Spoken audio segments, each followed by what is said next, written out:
Stand on your feet. Obedience is better than sacrifice. At the presence of I am that I am. The God that can kill, that can make alive and destroy totally. He created everything as he wishes. He created the darkness. He created the light. He creates good. And he creates bad. He is the one that created everything. Both the afternoon and the night. It is the same thing in the presence of God. There is no time in the presence of God. It is the presence of the whole universe. The one that can never lose his power. It can never be former president. It can never be former king. It can never be former host. His kingdom is everlasting kingdom. He killed a whole king. He dethroned a whole king. He made a king out of nothing. He knocked a whole king. And the king was no one can do what God is doing. The God that has created heaven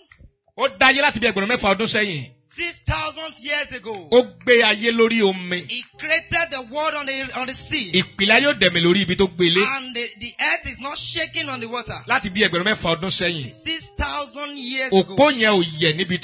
That pillar never shakes. Want to go and shout 7 hallelujah. You won't stand on a spot. You will walk around and shout the hallelujah. Hallelujah. Hallelujah. In all language. It is just only one language. Because it is heavenly language. It is not a city or a town language. What we call it in earth, exactly in heaven. Shout 7 hallelujah.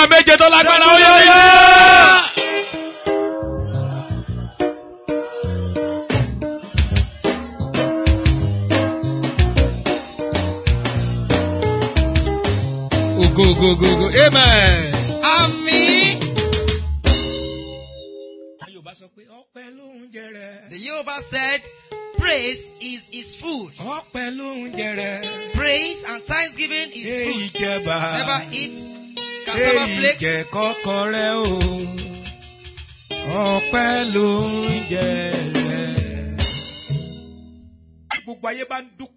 If all the world is giving thanks for just a month, is not enough for what God has done. Everything he has created is free. The earth we breathe in and we breathe out. If you will take an oxygen within 24 hours, you will know the account of the money you will spend. But you are breathing in the breaks freely. He has never charged us for that. If we don't pay for light in a month, the NEPA will bring down our life. Look at this light since 12 hours now. And it shined to all the whole universe. And it never take anything from anyone. And then it is in the night, the moon will appear. The star will appear. He has never charged us for that. Wave your hands, the Lord that has done that.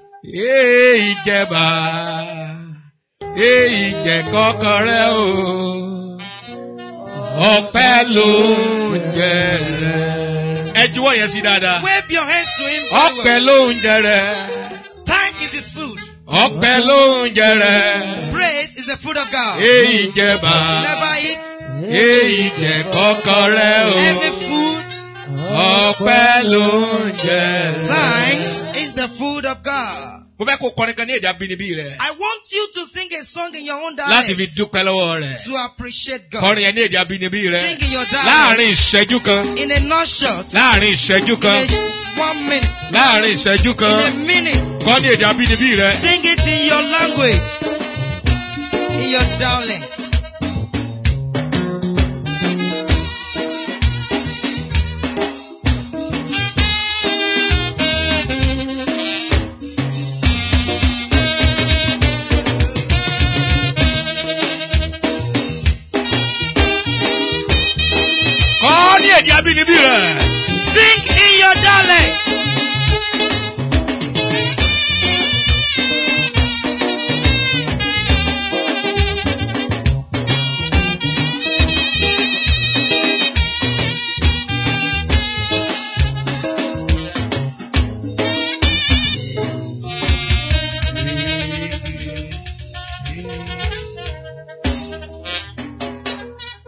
Amen. Amen. Jẹ́ ká lọ kọrin yìí. Let us go and sing this song. Ọlọ́run á gbé yín ga torí pé ẹ̀yin ni Ọlọ́run. The Lord will exalt you because you are God. Gbogbo ògo la dá padà fún yín. Return all glory back to you. A dúpẹ́ fún tí ẹ ṣe láàárọ̀. Thank you for what you do in the morning. Àtúntẹ̀ máa ṣe ní ìrọ̀lẹ́ yìí. What you will do again in this Ọlọ́run evening. gba ọpẹ́ wa. Accept our thanks in Jesus' Mo ń name. gbàdúrà bẹ́ẹ̀ nìkan tó ṣàmì. I pray for someone that can respond, amen. O ò ní wá lásán ní ìrọ̀lẹ́ yìí. You won't come in vain in Jesus' name. Gbogbo ipá àti agbára òkùnkùn. Every power of darkness, Ẹ̀mí tó sìn ọ́ débi àdúrà. the spirit that chased you down to the prayer garden, Agbára tó mọ́nítọ̀ ẹ káàkiri. the power that monitor you here and Ẹ̀yin round. tẹ́ rí àmì ṣe ni mò ń bá sọ̀rọ̀. You that can say amen, I'm talking to you. Iná ẹ̀mí mọ́ ọ̀yà kó palẹ̀ wọn mọ́. May the fire of the Lord wipe them away. Ẹ̀mí tí kì í jẹ́ kí èèyàn ní ẹ̀rí. Any power that don't allow someone to have testimony. Ẹ̀mí tó jẹ́ kí èèyàn máa gbàdúrà kó mọ̀ sí ẹ̀rí. Any spirit that makes someone to pray without testimony. Agbára tó ń lọ eré gbà mọ́ni lọ́wọ́. And the power that are jack blessing from some. Gbogbo àwọn olè ẹ̀mí tó máa ń bẹ níwò lẹ́yìn àdúrà. Every spiritual thief that visits someone after prayer. Ẹ̀yin tẹ́ rí àmì ṣe ní ìrọ̀lẹ́ If you can say medicine. Iná kó palẹ̀ wọn mọ́ níwájú rẹ̀. May the fire of the Lord wipe them away before us. Gbogbo ẹ̀yin tẹ́ ń fi díngí ayé mọ́nítọ̀ láàrin yìí. Anyone that have been monitored with the mirror of darkness. Gbogbo díngí ayé tà fi mọ́nítọ̀ rẹ̀. Every mirror of the darkness that Tó monitors. bá rí àmì ṣe ara iná kó fọ́ díngí yẹn dànù báyìí. May the thunder of the Lord strike them in Jesus' name. Nínú ọdún 2020 In the year of 2020, ìyanu tọ́wọ́ rí ọ̀tẹ̀ ní 2019. the miracle that our hand did not capture in Kí 2019, oṣù yìí tó parí. before this month comes to an Ẹ̀yin tẹ́ end, gbàgbọ́ tẹ̀sà mi ìyanu yẹn máa tẹ̀ ọ́ lọ́wọ́ lórúkọ Jésù. Amen. The miracle will get our hand in Jesus' name. Ògo ní fún orúkọ Olúwa. Glory be to the Lord. Jésù Kristi Olúwa In wa. Jesus Christ our Lord. Ẹ pàtàkùn Jésù kẹ́ jókòó. Celebrate Jesus and have your seat. Ẹ pàtàkùn yẹn dáadáa. Celebrate Jesus very well. Ní ìrọ̀lẹ́ yìí, This evening, mo dúpẹ́ lọ́wọ́ Ọlọ́run. I give thanks to the Lord Orí ọ̀fẹ́ tó fún mi for the grace He have given to me láti wà níwájú yín. to be in your presence. Lọ gbàdúrà ní ìrọ̀lẹ́ yìí. We want to go and pray this evening. Ó ṣe pàtàkì gan-an The prayer we're about to render is very important fún ènìyàn tó wà láàrin for yín. everybody here. Mo máa ń fẹ́ kí àdúrà tí mo bá fẹ́ ń gbà kó ní gbòǹgbò nínú ọ̀rọ̀ Ọlọ́run. I always love the prayer I wanted to render to have a root in the Word of God. Àdúrà téèyàn bá ń gbà tí ò bá ti ní gbòǹgbò nínú ọ̀rọ̀ Ọlọ́run. Any prayer you pray that has no root in the Word of God, Bí ẹni pé èèyàn kan ń gbàdúrà lásán ló máa it is rí. just as if you are praying in vain. Ọ̀pọ̀lọpọ̀ ìpéjọpọ̀ ládẹ́ lọ lóyún tó yẹ pé kò sí ọ̀rọ̀ Ọlọ́run A níbẹ̀. lot of garden today whereby there is no Word of God there. Ọ̀pọ̀lọpọ̀ orí òkè là ń lọ lóyún tó yẹ pé wọ́n lè gbàdúrà 2 hours 3 hours wọn ò lè bá yín sọ̀rọ̀ There are Ọlọ́run. many mountains we visit today whereby they can pray 2 hours, 3 hours without the Word of God. Àwọn àdúrà yẹn ò fi ẹsẹ̀ múlẹ̀ tó. That prayer has no establishment. Ṣùgbọ́n ní èní báyìí, But today, ó ń bá yín sọ̀rọ̀ I'm talking to you nípa ogun àfijọ. a battle that you resemble. Ogun àfijọ. The battle that you look alike with. Ogun àfijọ. Okay, the similar battle. Tí wọ́n bá ń sọ̀rọ̀ nípa ogun àfijọ. When we talk about the similar battle, Bí a ṣe wà ń báyìí ní ìrọ̀lẹ́ yìí. as we are here this evening, Àwọn èèyàn tí wọ́n máa ní ìrírí ogun yẹn. the people that have the experience of that battle, Wọ́n á fẹ́ tó 90% there will láàrin. be 90% in our midst. Ìdí nìyẹn mo fẹ́ kó múra sádùn That àdáda. is the reason why I want you to pray very well. Ogun tí ẹlòmíì ń gbàdúrà lé lórí. The battle some people pray over, Ogun yẹn ti ja àwọn òbí rẹ̀ ṣáájú. that battle has afflicted his parents. Kì í dẹ̀ sórí ẹ̀ ló ti bẹ̀rẹ̀. And it has never started from him, Kò dẹ̀ lè parí sí orí rẹ̀ and it náà. will not end in his own life. Òun lè yarí nínú àdúrà. He may stir up in anger in Kó prayer dá ogun yẹn dúró lórí ayé tiẹ̀. and stop that battle in his own life. Ó dẹ̀ tún lè ran àwọn míì. And it can even help some. Torí pé ó fẹ́ dàbí ogun ìpìlẹ̀. He wants to look as if a foundational battle Tí wọ́n ń jogún nílé tí wọ́n ti bí wọn. that is being inherited in the generation where he is giving birth. Tá a bá sọ̀rọ̀ nípa ogun àfijọ. When I'm talking about a familiar battle, Ogun téèyàn jogún lára òbí ènìyàn. it is the battle you inherit from your parents. Ogun téèyàn jogún ní ìran téèyàn gbà wá. It's the battle you inherit in the generation you came out Ogun from. téèyàn jogún ní ìdílé téèyàn ti wá. It's the battle you inherit in your family. Tàbí ogun téèyàn jogún nílùú tí a ti bí Or èèyàn. the battle you inherit in your town or your village. Ó náà pè ní ogun àfijọ. Is the familiar battle. Àwọn ìdílé kan wà. There are some families. Tí wọ́n bá pé ọdún mẹ́wàá nílé ọkọ. If they don't spend 10 years in husband house. Wọn ò ní bímọ. They will not conceive. Kì í ṣe ẹnìkan ló máa ṣẹlẹ̀ sí. It has never happened to one person. Ìgbà tí màmá rẹ̀ wọlé ọkọ. One his mother gets married. Ìgbà tí ọdún mẹ́wàá kọjá. After 10 years. Ló tó rọmọ bí. Before he conceived. Àwọn ọmọ náà tí wọ́n lọ́kọ náà. And even their children also. Ìgbà tí ọdún mẹ́wàá kọjá. After 10 years. Ni wọ́n tó rọmọ bí. They conceive. Ìgbà tó dórí ìran When kẹrin. he gets to the 4th generation. Ìyẹn mọ Jésù. That one knew Jesus. Ó dẹ̀ bá ìtàn. And he found Wọ́n history. sọ ìtàn fún dáadáa. They told him the history of the family. Ìgbà tó náà wá tó lọ́kọ. When he gets married. Bí ọdún kìíní.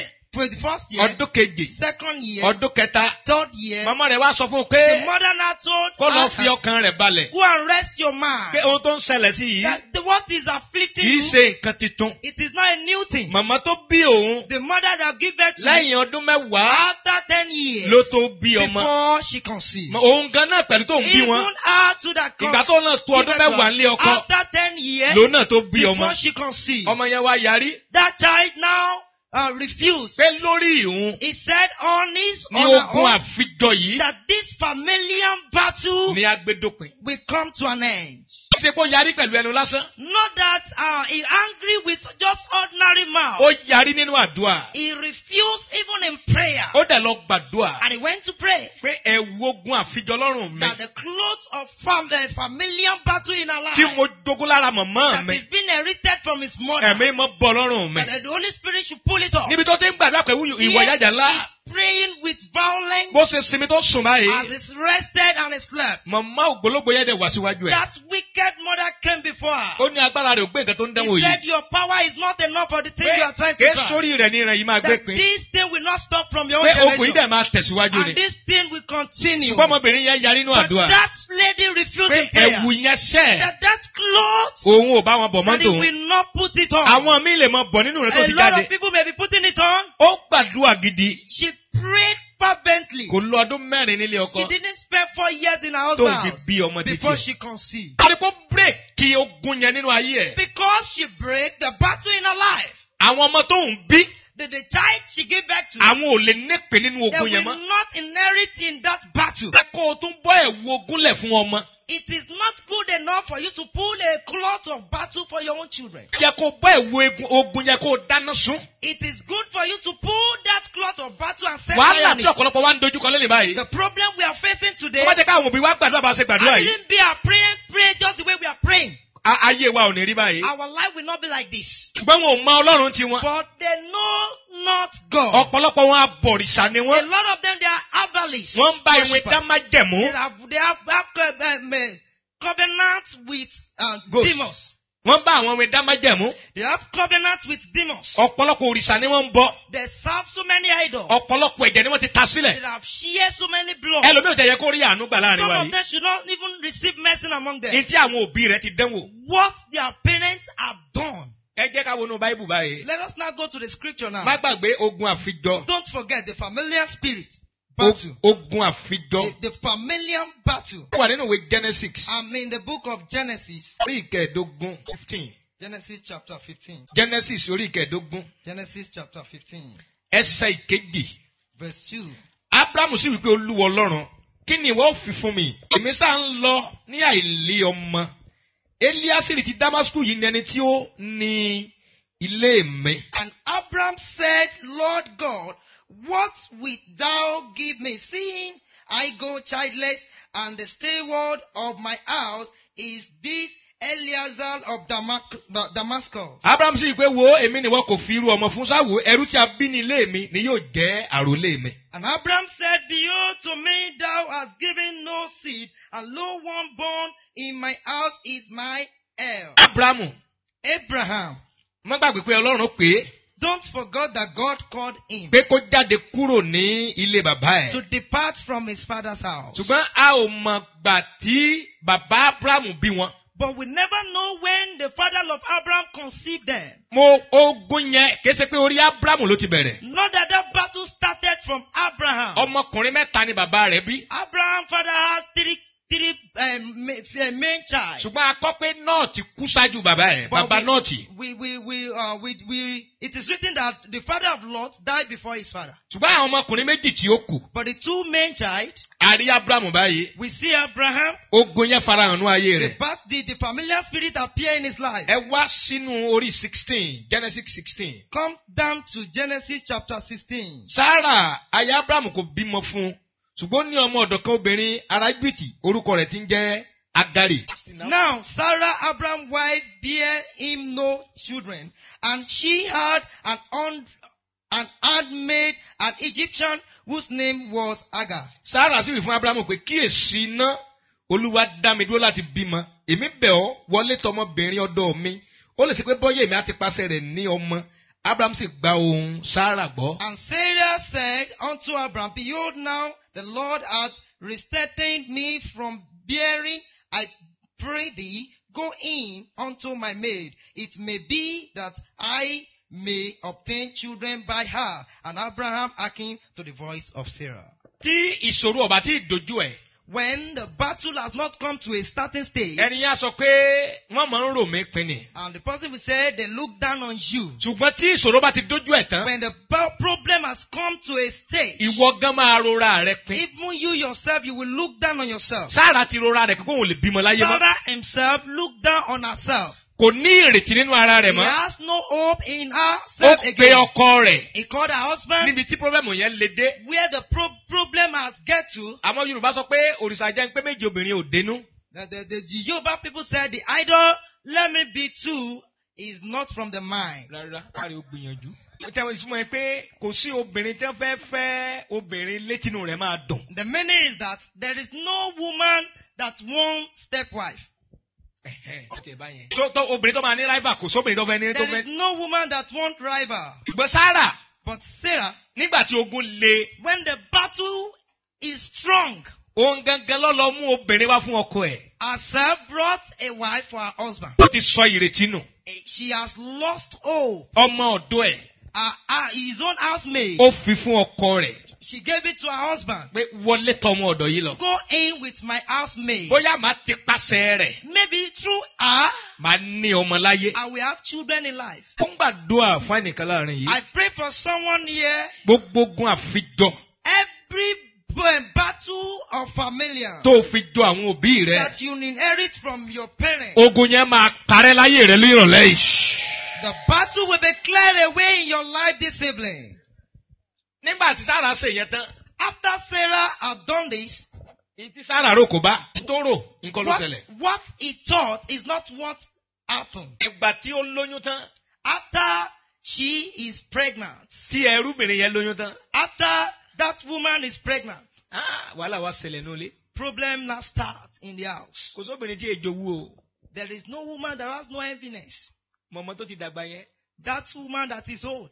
Bó ṣe yarí nìyẹn o. That is how she refused. Pé o gbọ́dọ̀ lé ọmọ yìí jáde. That you must chase this housemaid away. Ìdíbò òun ló sọ pé kí ọkọ òun fẹ́. I think she is the one that gave the housemaid to her husband. Ọmọ yarí o. That woman refused. Láyé. That no. Àlejò gbénu ilé mọ́. We will not live together again. That she has conceived. Tọmọtọmọ ni kò lè jáde. That send her away even with her child. Ọmọ tó ló máa jẹ́ ọmọ òun. The child that Sarah have said it will be his own child before. Ó ní kó lé òun àtọmọ jáde. So he now said to Abraham, chase her child and her mother away. Kíní yẹn burú lójú Abraham. That thing is so bitter in the presence of Abraham. Ọmọ kan sọ tí mo tún rí wò yìí náà. This one child that I'm looking at. Abraham go down. Abraham did not even make attempts to that. Then he went to meet God and asked. And God now told him that when he encouraged you, when Sarah encouraged you, when he counseled you, that you should go in with your housemaid, you did not even tell me. Believe the voice of your wife, Sarah. I think you believe his voice before. Believe her voice the second time. And chase away the housemaid.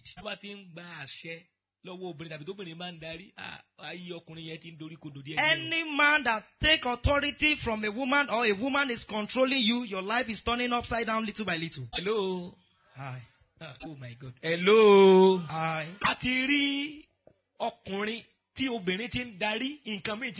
When you found a man that a woman is controlling him, something is attached to it.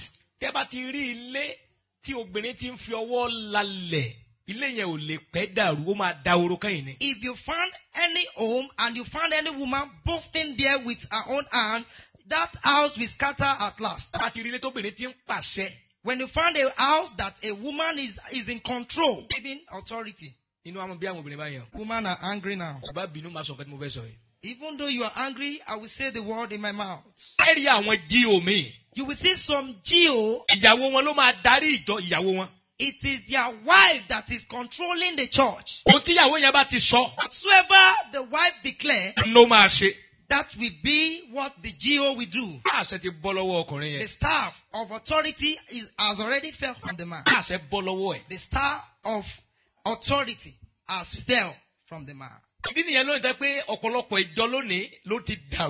That is the reason why today a lot of churches have scattered. One of my brothers has a church at Ife. That program, people are much there.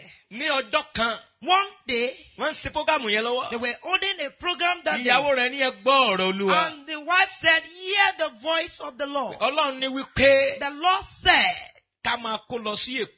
that we should pack to Lagos back again.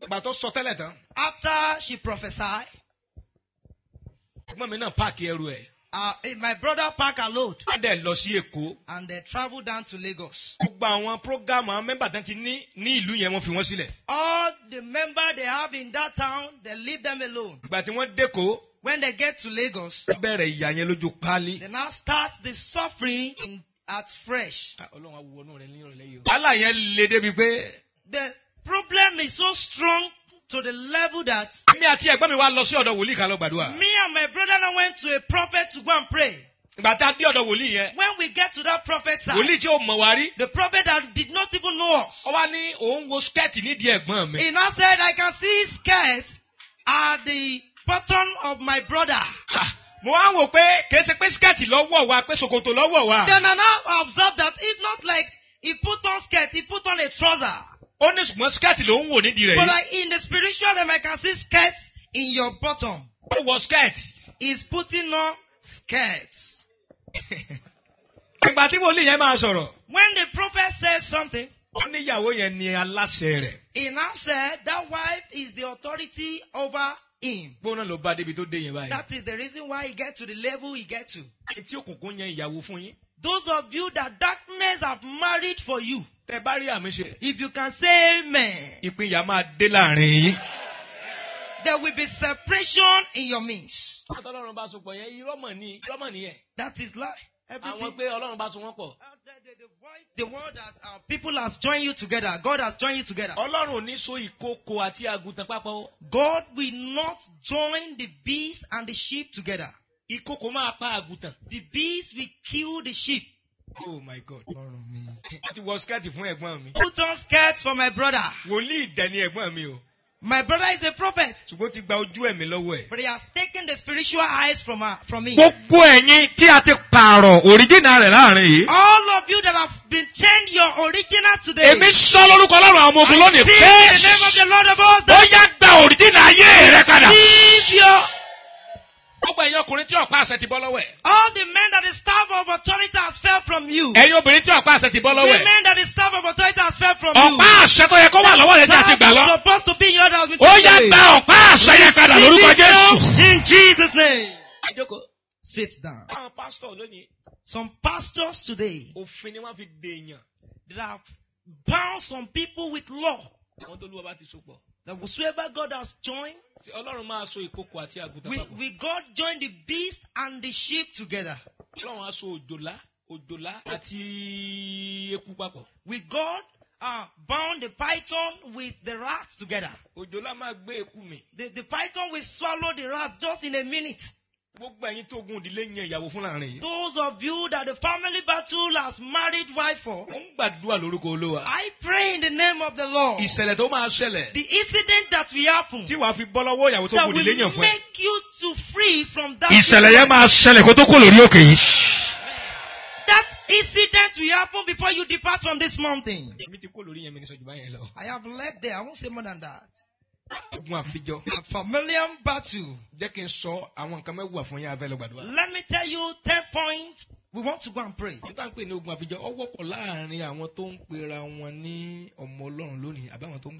What we call the familiar battle is more in the Christian or the people that prayed or the people that call themselves the children of God. It is just few people in the midst of the child of God that are free from this battle. And it is being divided in many aspects. What causes today is that a lot of pastors, they have no knowledge of the word of God. You may be looking at someone as a wealthy person. I'm looking at a pastor yesterday. He's a wealthy pastor in this. He's a teacher. This nation. He said the people that pray that the enemy should die, that it is madness that is afflicting them. That is his own understanding. Anyone that attend that church will be in a bondage till he will die. Because the enemy you're supposed to pray against, you won't pray against them.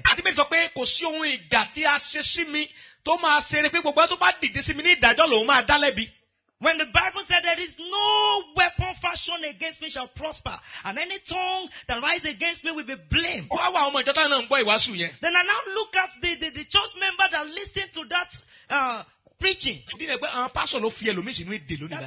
That means some pastor has put some people in bondage today. The doctrine of the church has put a lot of people in bondage.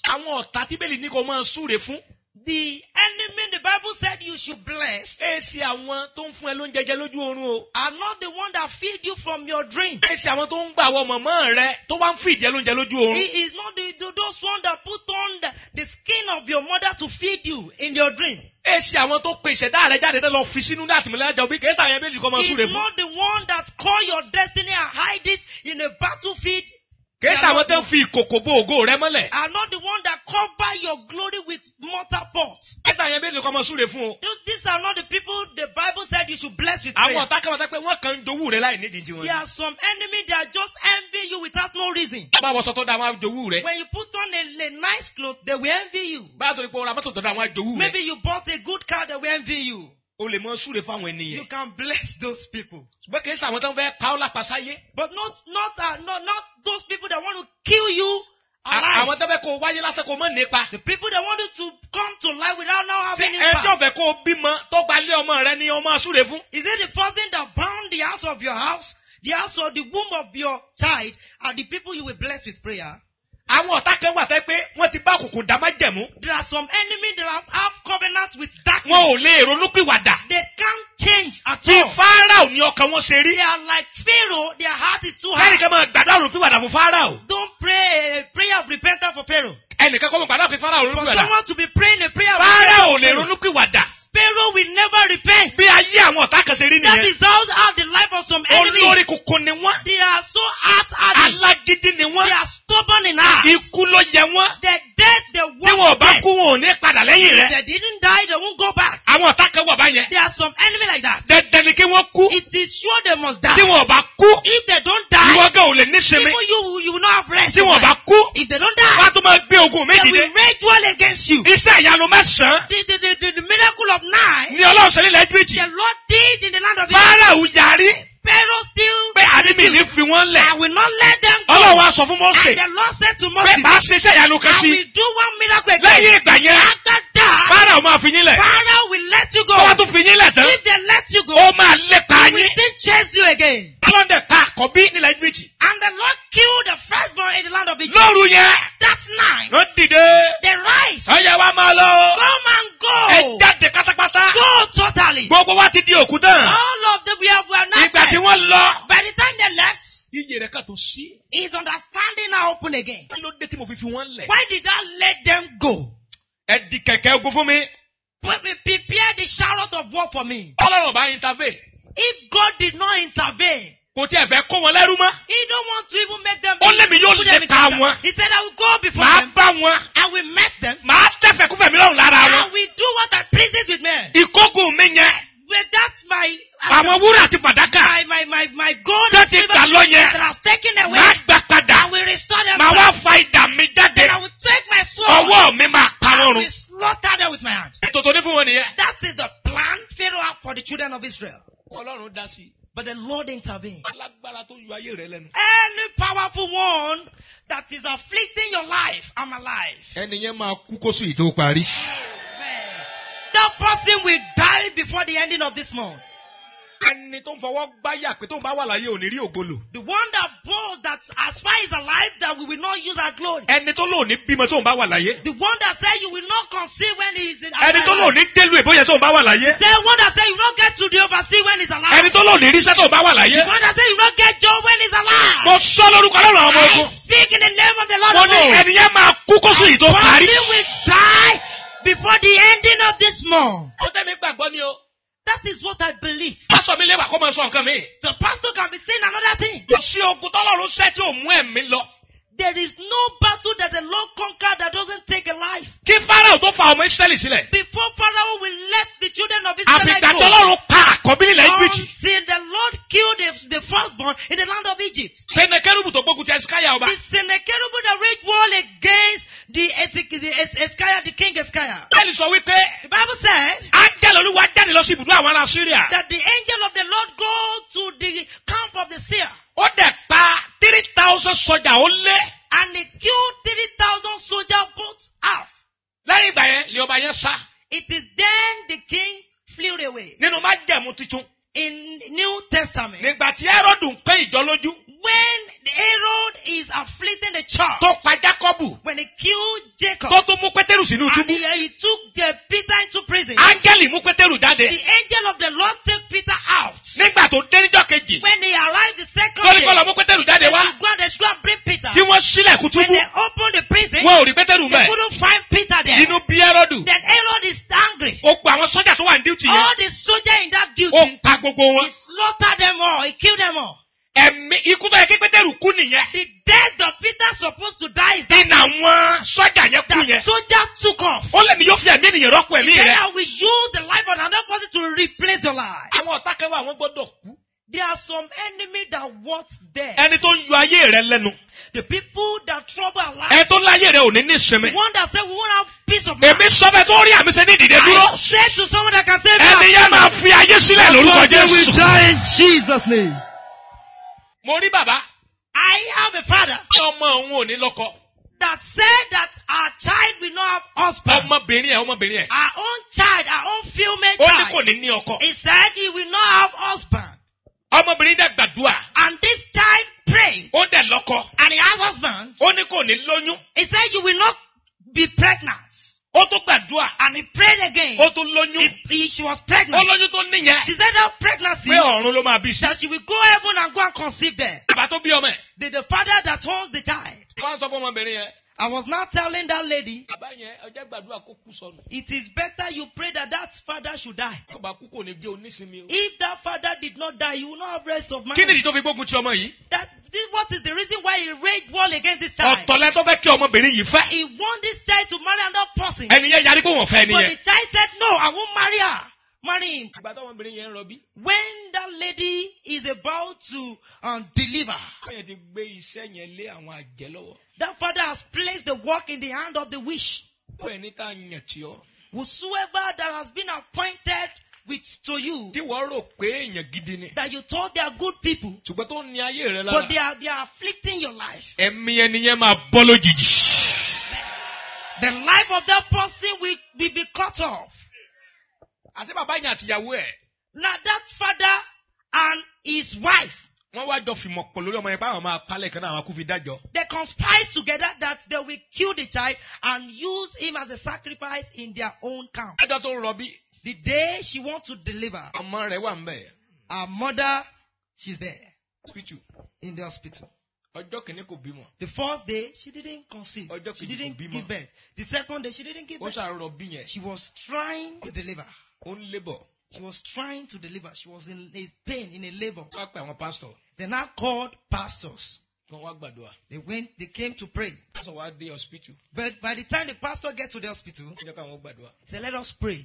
Màmá yẹn ṣá jókòó ló ń rìn dì má ga. That mother sit down, using his bottom to rub the seat. Ó ń rìn dì má ga. Using his bottom to rub the seat. Pastor ní kí màmá dìde dúró. The pastor now said, mother, please stand up. Màmá sọ pé òun ò dìde The dúró. mother said, I won't stand up. Ọ̀rọ̀ bá dojú ẹ̀ tán. When a matter gets to a level, Pastor kan wá sọ pé àwọn wòlíì kan sọ pé wọ́n le bí ọmọ ìta ni wọ́n ṣe rí. there are some prophets, they are so tough, they are just like towels. Ọmọdé bá dìde tí mo bá kó ìgbà tí bò yín. Mother, if you don't stand up, if I woes you with slap, Ọmọ bá dìde. that is how the mother just rise up. Ọmọ tó ń wá ẹsẹ̀ mọ́lẹ̀. The mother starts shaking his leg on the ground again. Ó dúró lórí ẹsẹ̀ He yẹn. stands still. Oníkẹ́lẹ́ mi ò dìde dúró kò ní lè dá dìde When dúró. they told someone to stand up, he won't be able to stand. Màmá dúró lórí ẹsẹ̀ yẹn. This mother stands still. Ó ṣàdé ọmọ mọ́ nínú. He tied that child. Pásọ̀ yẹn kàn ṣe bí ẹni pé ẹ̀mí gbé òun. The pastor not do as if he's in the Bó spiritual. ṣe kọlu màmá nìyẹn. He just eats the mother. Bọ́mọ rẹ̀ ṣe bímọ nìyẹn. That is how that lady conceived. Ọkọ rẹ̀ kú nílé. Her husband died in the house. I mean, Ẹ her father dìde dúró mo fẹ́ died. sọ tẹ́lẹ̀. Stand up, I want to prophesy. Gbogbo ẹni tó jókòó sórí ògùn ayé rẹ̀. Anyone that sit on my glory and your glory. Ẹ̀yin tẹ́ rí àmì ṣe. Say amen. Ìdálúwa máa gé ẹni yẹn dànù. May the sword of the Lord slaughter such person. Jókòó afẹ́ gbàdúrà. Sit down, we want to pray. Ogun àfijọ́. The familiar battle. Àwọn ìdílé mi wà. There are some family. Kì í kúrò níbi tí wọ́n bí wọn sí. They won't abstain where they were giving birth to in that premises. Wọn ogun yẹn ò ní jẹ́ kí wọ́n kọjá agbègbè wọn. That battle will not allow them to pass that premises where they were being given birth to. Àwọn ìdílé mi wà. There are some family. Wọn kì í dé òkè ní ìran wọn. They will never get to the top in their generation. Wọ́n yìí dókè. They won't get to the top. Wọ́n tó dókè ní ìran wọn rí. No one has ever get to the top in their generation. Àwọn ìdílé mi wà. There are some family. Kò sí ẹni tó máa ń ní owó lọ́wọ́ nínú wọn. There is no rich or wealthy people among them. Ogun yẹn. That battle. Èlé ìrànra wọn lọ́wọ́. They won't help themselves. Ṣé tó fẹ́ fà wọ́n lọ́wọ́ sókè? Nobody wants to uplift them up. Ikú ọ̀ ni gbogbo wọn máa wà. They are equal. Báwọn bàbá wọn náà ṣe rí That nìyẹn. is how their father is. Àfijọ́. The familiar battle. Àwọn ìdílé mi wà. There are some family. Ọ̀yẹ̀ afẹ́ gbàdúrà gidi o. We want to pray a fervent prayer. Àwọn obìnrin wọn. They are female. Wọ́n yìí ní ọkọ tó yanjú. They won't have a good husband. Wọ́n bí ọmọ ìta. A husband like stout. Àwọn ọkọ tẹ́ pé màmá ní àtọ́ máa ru iṣu ru ẹ̀wà fún ọkọ ló ń jẹ àwọn ọkọ tẹ́ máa ní nìyẹn. The husband that it is their in-law that will be using their head to go and labor for them to eat. A tó máa fìdí wọn. And he will be feeding them. Òbí wọn látún sanwó ilé. Their labor will be their in-law will be Tí wọ́n bá paying tún out for bímọ, tí them. wọ́n bá bímọ. And when they conceive again, Parents wọn látún máa sanwó their sukú ọmọ wọn. parents will be in charge to be paying the children's school fees. Ìgbà wo lòbí yẹn fẹ́ nísìnyí? Tell me the time the parents want to have rest of Wọ́n mind. bí wọ́n ṣe máa jogún ọkọ yẹn nìyẹn. That is how they inherit their Wọ́n èé own lọ́kọ husband. gidi ní They ìran never wọn. have a good husband in their own generation. Àwọn ìdílé kan wà. There are some family. Obìnrin ló máa ń bọ́ wọn. It is the female that will be feeding the Obìnrin náà husband. máa bọ́ ọkọ. It is the female that will be feeding the husband. Tó ṣe ń bọ̀ yẹn ṣe náà tó máa kàn lẹ́sẹ̀. And even as he's feeding her, the husband will be boxing her. Tó mú gògóró amutí amú gbogbo He ẹ̀. will drink alcohol, he will smoke, Ọbẹ̀ ó lè sọ di pò àtọ̀ sí. he will turn the pot and the pot to where he will be urinating in. Fẹ́ gbàdúrà. We want to pray.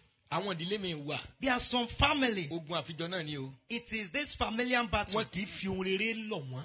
They will never beg them with good things. They will never beg them with good things or show them good things. Pray very well fervently this evening. There are some family in their own generation. No one has ever crossed to overseas. Those that tried fail. There are some family. No graduates in their generation. A familiar battle. There are some family. I'm talking about the familiar battle. Everything they have, by the time they are going to their old age, it will turn to emptiness. There are some sickness that afflict some. It is what he has been inherited from our parents. The familiar battle. It also happened in overseas there. There is a white man.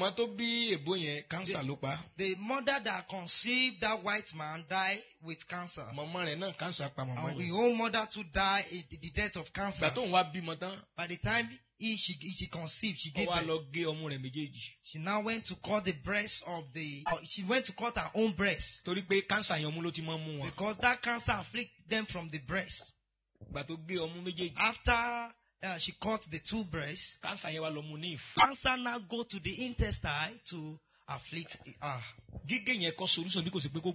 That is not the solution, but to pray on it. Cutting the breast is not the solution. The familiar battle. There are some father never succeed in ministry. He suffered till he died. We have seen some pastors. When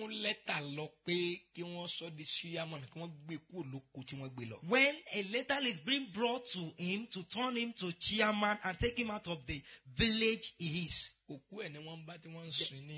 the mate is dead, being buried. If that kind of person, the child of the person, if the child did not pray very well, that same problem will happen over him again.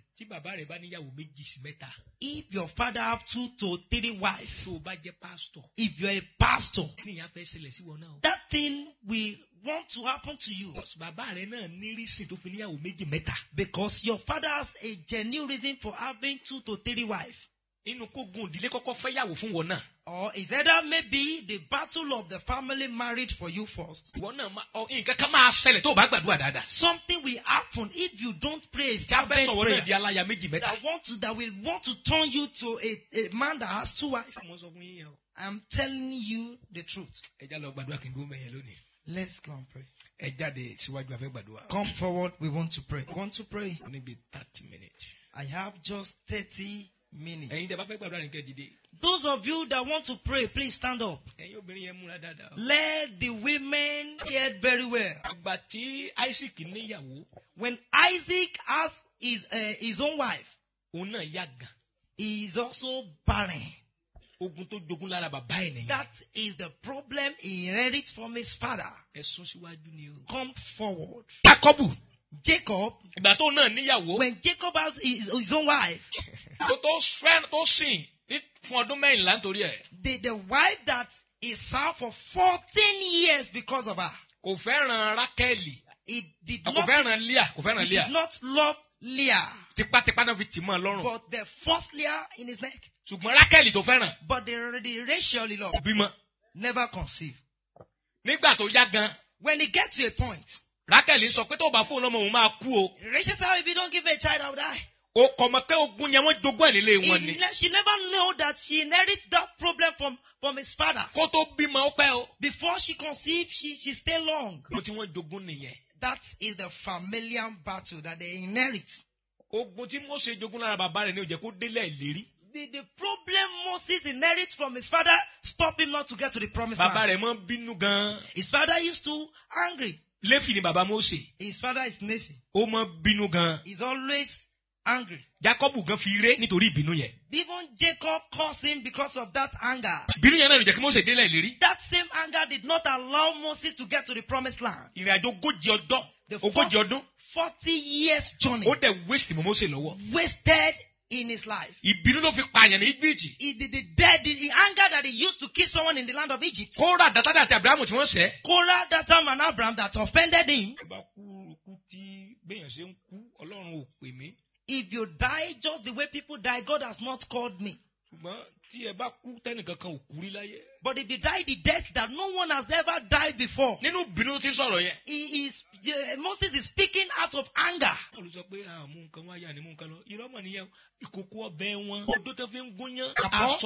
Their mother, their clothes, everything they have. The land opened its mouth and swallowed everything.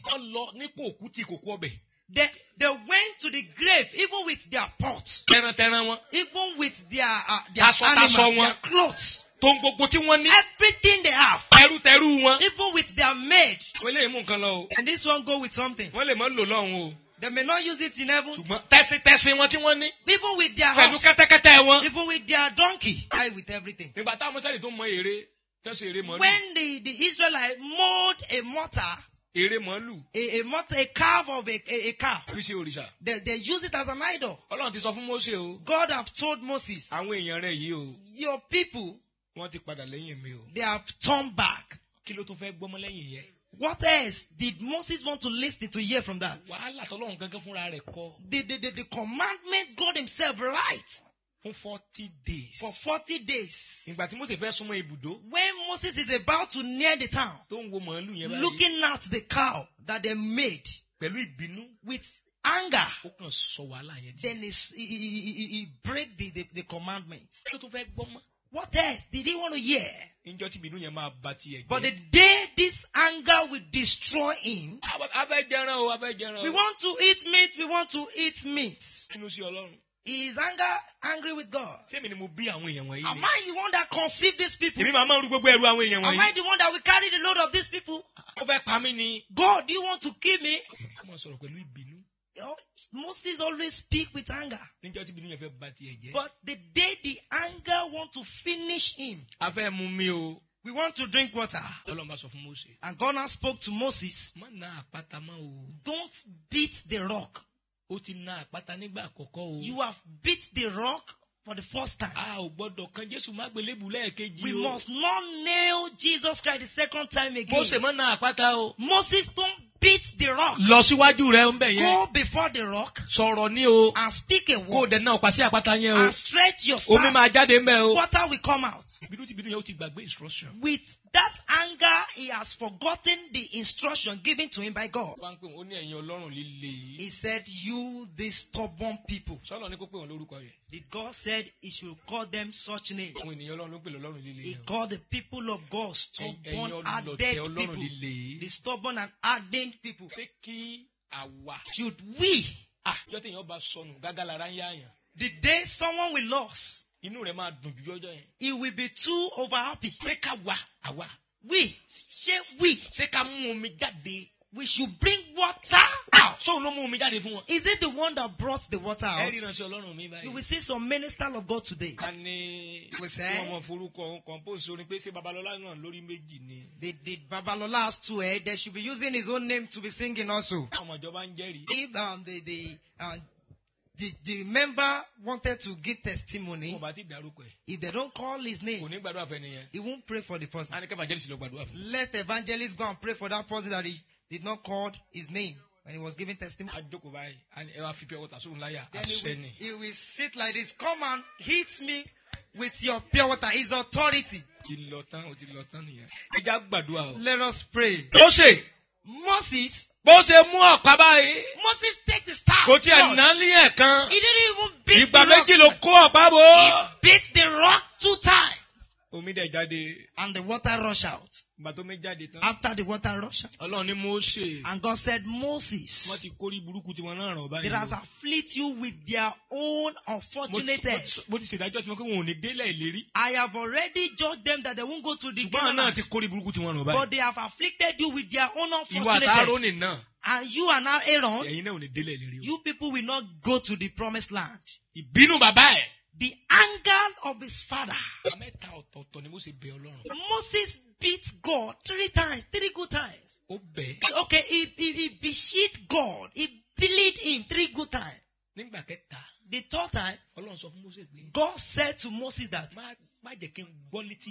don't even let me hear it again. I don't want to hear your voice again. Go and lay hand on Joshua in the blessing in your body. Transfer the power into the life of Joshua. It has come to an end in your own end.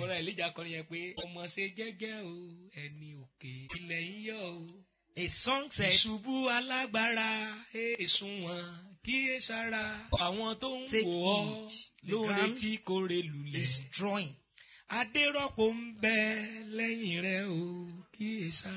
are someone that will replace you at your back. The day God called the person that will replace you when you mess up. He knows that you are human being, you can mess up at any time. He won't even go and look for who to replace you. The day he made it was the day he saw David. The day he made Saul as a king, he saw David at the same time. When Saul misbehaved, the first time, the second time, the third time, then he told God to Samuel, don't pray for Saul. I have found a king for myself. I will do all my will. Go to the house of Jesse. There is a king there. Pray this first prayer. The blood of generation in my body. The Holy Spirit should draw it out. The blood of my father in my body. The blood of generation that I'm married. Pray that prayer very well. The blood of generation in my body. Holy Spirit draw them. Generation in my body. Holy Spirit right there. Right the blood. In Jesus Christ the Lord. Pray. My boss said something yesterday. That his father is a minister of God. They never give him umbrella. But my boss received the key of Big Daddy. You should break record in your own life. Hear the mystery behind it now.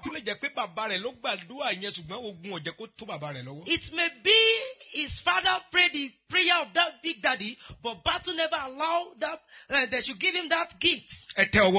Stretch your hand. The blessing that did not allow your generation to receive. Those that can say amen.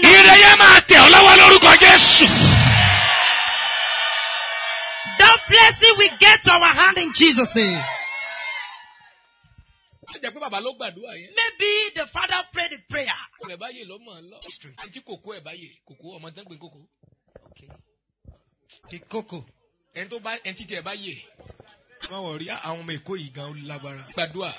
Pray. You can see something is afflicting us now. Even the Yorubas don't even know the Yoruba again. A Yoruba can't even speak their own language. There are some parents, their head is unfortunate. They can't speak their own language. They will even tell the children don't speak the Yoruba language in the house again. Pray. Pray this prayer very well. Lord, pull the cloth of generation away in my body. The cloth the generation my generation wear. You will put it in action. The cloth of my mother. The cloth of my father. Fire, take it off of my body. Fire, take it off of my body.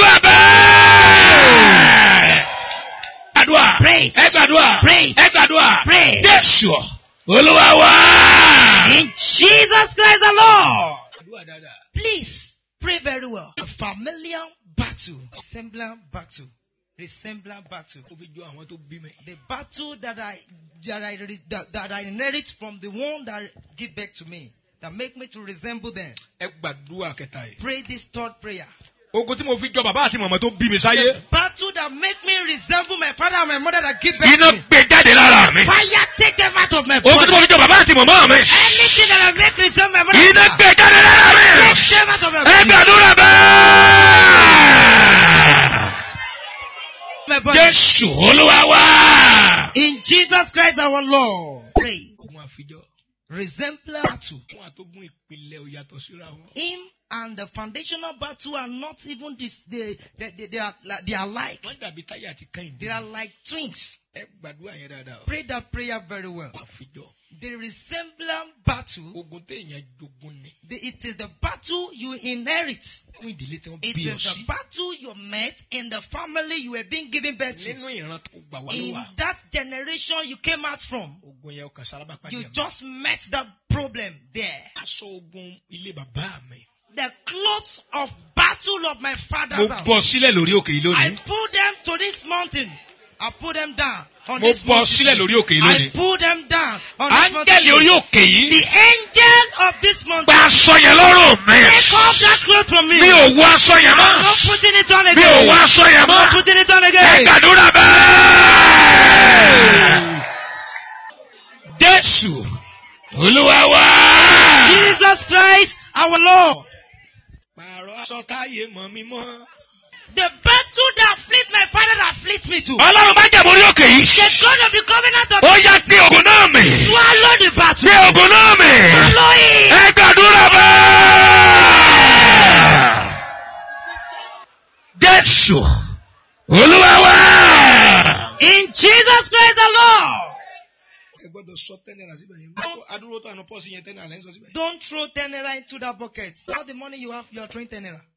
Nǹkan ò yí ẹlòmíín sá. Some, they don't even have understanding of some things. Kó tá lágbé olè gbà lọ́wọ́ rẹ̀. The money that the beggar will not even receive from you. Ẹlòmíín àtúmọ̀ máa fi ara rẹ̀ sínú ìdè. Some will even purposely put themselves in bondage.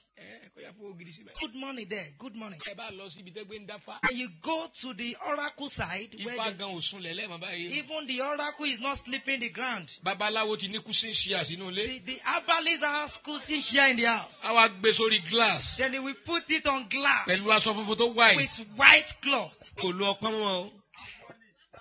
They are now using laptop. The herbalists are using laptop. A ní kó fi kan orí ọ̀kànràn ló. Ó gbé ọ̀kànràn kan wá, ó tún kan ọ̀kànràn míì. Ọ̀ràn kan lọ́tún, ọ̀ràn kan lósì. Another problem from problem to problem. A ní ọ̀kànràn kan ló gbé wá. You brought one problem. Ó tó ka ọ̀kànràn míì. You met another problem. A ní kó bá ọ̀kànràn sọ̀rọ̀. The herbalist will tell you to speak with problem. Dádì mi. My daddy Babaláwo ńlá gidi ni. is a great herbalist. Àgbà ó ní ọ̀sán yìí. He has his own oracle Tó máa ń sọ̀rọ̀ bí ènìyàn. that speak like human being. Little idol that speak like human being. Níjọ́ mi báyìí. At times, A ní ẹ má gbé mọ́tò jáde o. he said, don't go out with your vehicle, Mọ́tò ẹ̀. with your car. A ní ẹ má gbé mọ́tò mi jáde lónìí. Don't go out. Okay, his own car. Ọjọ́ kan tá a ṣàìgbọràn.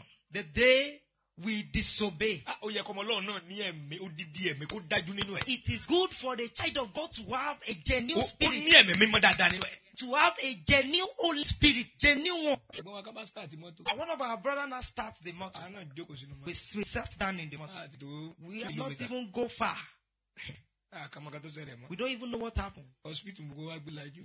They all landed in hospital. Ó ti sọ fún yín. You think pé mo ti wo Ọlọ́run yìí. I am God. Ó ní ká jáde lónìí. That is God. So don't go out. Dáhùn sí. That stupid and stinking God their servant. Àrò aṣọ táyé mọ́ mímọ́. Change the cloth the world has no in my body. Orin mi nẹ̀ mọ́ kọ́ lẹ̀ tí yín ṣe. That is my song. Níjọ́ tí mo bá rí tẹ bá gbé rẹ́kọ̀dù mi jáde. If you sing my record, Àrò aṣọ táyé mọ́ mímọ́. change the cloth the world has no in my body. Aṣọ tí mo wọ̀ tó go mi ò yọ. The cloth that I wear and it did not even Àrò show aṣọ forth my glory. táyé mọ́ mímọ́. Change the cloth the world has no in my Àrò body. aṣọ táyé mọ́ mímọ́. Àrò aṣọ táyé mọ́ mímọ́.